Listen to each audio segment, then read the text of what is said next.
शिक्षण हे अपंगाचे मन असते, निर्धाराचे धन असते, मुख्याची वाचा असते, आंधळ्याची दृष्टी असते। शिक्षण हे काय असते? शिक्षण हे एक विचार असतो, तो कधीच लाचार नसतो, तो ज्ञानाचा सागर असतो। शिक्षण हे काय असते?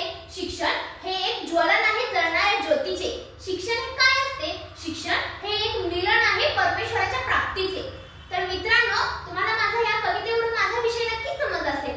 नमस्कार, मी कुमारी त्रिशला विजय पाटील, अशोकराव माने पॉलिटेक्निक वटार तर्फे वडगाव ऑटोमोबाईल डिपार्टमेंट मध्ये सेकंड इयरची विद्यार्थिनी। विषय मांडते राष्ट्रीय शैक्षणिक धोरण।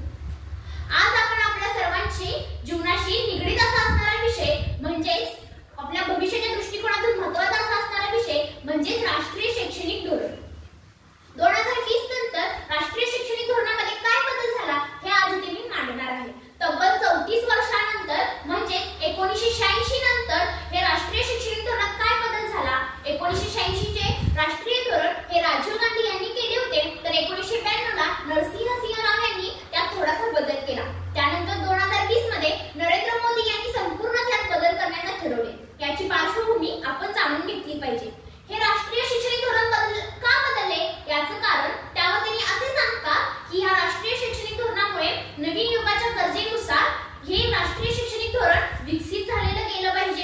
या राष्ट्रीय शैक्षणिक धोरणामुळे 6 ते 9 वर्षाच्या वयोगटातील मुलांना लिहिता वाचता यावं हा राष्ट्रीय शैक्षणिक धोरणाचा उद्दिष्ट आहे। तत्पूर्वी या राष्ट्रीय शैक्षणिक धोरणाची रचना अशी होती की 6 ते 14 वर्ष वयोगटातील मुलांना शिक्षण हक्क कायद्यात कक्षेत येत होते, परंतु आताच्या राष्ट्रीय शैक्षणिक धोरणाप्रमाणे 3 ते 14 वर्षातील मुले शिक्षण हक्क कायद्याच्या कक्षेत आले आहेत।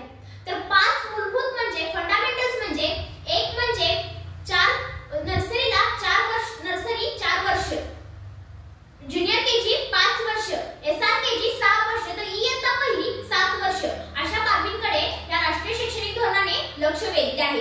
आताच्या राष्ट्रीय शैक्षणिक रचनेची नवीन रचना अशी 5+3+3+4 ही अशी राष्ट्रीय शैक्षणिक धोरणाची रचना आहे। आताच्या काळाला आज तरुण पिढीला शिक्षण, वाचन आणि अभ्यास याची गरज पडत आहे की काय? आता असे म्हणावेसे वाटत आहे की शिक्षण काळाची गरज बनत आहे की काय? म्हणूनच म्हणते फूल नको नको आम्हाला अत्तरच हवा, फूल नको नको आम्हाला अत्तरच हवा, कुठेतरी काहीतरी चुकतंय खास, शिक्षण काळाची गरज आहे आज। फूल नको नको आम्हाला अत्तरच हवा, फूल नको नको आम्हाला अत्तरच हवा, कुठेतरी काहीतरी चुकतंय खास, शिक्षण काळाची गरज आहे आज।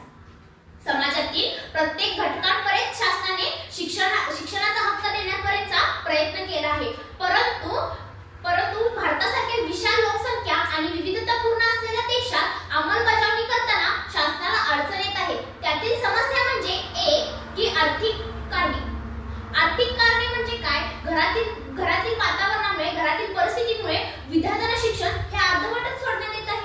कारण की आर्थिक परिस्थितीनुसार घराची परिस्थिती नसल्यामुळे विद्यार्थ्यांना शिक्षण सोडून कामाला जावं लागत आहे।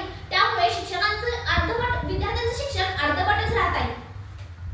दुसरं कारण म्हणजे सामाजिक कारणामध्ये काही लोकांना अजूनही अंधश्रद्धा, रूढी, परंपरा याचा पगडा आपल्या मनावर बिंबवला आहे। त्यामुळे कितीतरी पालक शिक्षणामुळे उदासीन असतात, तर काही पालक मुलींच्या सहशिक्षणास तयारच नसतात। अशा सर्व परिस्थितीमुळे विद्यार्थ्यांना शिक्षण घेण्यापासून आळावर रोखला जात आहे। त्यावरील उपाय म्हणजे पालकांना शिक्षणाबाबत जनजागृत केले पाहिजे, त्यांना घरोघरी जाऊन शिक्षणाचे महत्त्व पटवून दिले पाहिजे व शासकीय योजनांचा लाभ त्यांना करून दिला पाहिजे। जसे की वंचित, आर्थिक दुर्बल घटकांसाठी असणाऱ्या योजना, शासकीय सेवा त्यांना पोहोचवून दिल्या पाहिजे। जसे की सावित्रीबाई फुले योजना, उपस्थित भत्ता, पास सुविधा व मोफत गणवेश, पाठ्यपुस्तके अशा सगळ्या शासकीय योजना त्यांना करून दिल्या पाहिजेत। तेव्हा पालकांचा शिक्षणाबद्दलचा असलेला मन आणि त्यांच्या आर्थिक परिस्थितीस आपल्याला हातभार लावता येईल। तेव्हा कुठे जाऊन विद्यार्थी अर्धवट शिक्षण सोडणार नाही व पूर्ण शिक्षण करून स्वतः सक्षम बनेल व सज्ञान बनेल। आता सामाजिक कारणाचा हा एकच उपाय की सर्वांना मुलींच्या शिक्षणाबद्दल जनजागृती करून पालकांना मुलींच्या शिक्षणासाठी किती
शिक्षणाने जीवनाला दिली नवी दिशा. शिक्षणाने जीवनाला दिली नवी दिशा.